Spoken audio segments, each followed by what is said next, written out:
யாரும் ஃப்ரெண்ட் கிடைச்சிட்டா போன்ல, நான் தப்பிச்சேன். எஸ்கேப். எங்க ஓடுதியா? ஒரு நிமிஷம். போன் தானே பேசிட்டு இருக்க. புறவே என்ன நம்மள ஓட கூட மாட்டா, ஒளிய கூட மாட்டாமா. எங்க மாமாய் ஓடுறதுக்கு நிக்கியா? என் ஃப்ரெண்ட் உங்களை தானே விசாரிச்சிட்டு இருக்கா. என்னடா சொல்லி குட்டி சொல்லுங்க. ஓ ஃப்ரெண்டா? யார் அந்த ஃப்ரெண்ட்? மாமாய் என் க்ளோஸ் ஃப்ரெண்ட் நயன் தான் போன்ல பேசிட்டு இருக்கா. நயனா? அது யாருடா? யார் மாமாய்? நயன்தாரா. என்னடி சொல்லுத? ஆமா மாமாய், நம்ம சினிமா ஆக்ட்ரஸ் நயன்தாரா தான் இப்ப என் க்ளோஸ் ஃப்ரெண்ட் ஆயிட்டா. உண்மையை சொல்லுதே போய் சொல்லுதேடி?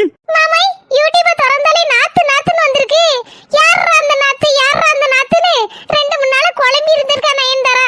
உடனே எப்படியோ என்ன தூக்கிட்டா. போனை எப்படியோ கண்டுபிடிச்சிட்டா நம்புறேன். அதுல இருந்து ஓயாம போன் அடிக்கங்க நாத்துன்ட்டு. அந்தால நேத்து கூட வீடியோஸ்ல பார்த்தாங்களாம். உங்களை பத்தி யாரும் விசாரிக்காங்க. ஐயோ நயன்தாரா என்ன பத்தி கேட்கவளா? உன் ஃப்ரெண்டு கிட்ட என்ன பத்தி 4 வார்த்தை நல்லதா சொல்லு. எங்க மாமே நல்லவரு, வல்லவரு, நானும் தெரிஞ்சவரு, அதிபுத்திசாலின்னு சொல்லு. அவரா 2-3 நாள் எக்சர்சைஸ் பண்ணி பாடியை ஃபிட்டா வச்சிருக்காரா. சொல்லுடா. என் மாமே ஜிம் பாடின்னு சொல்லு.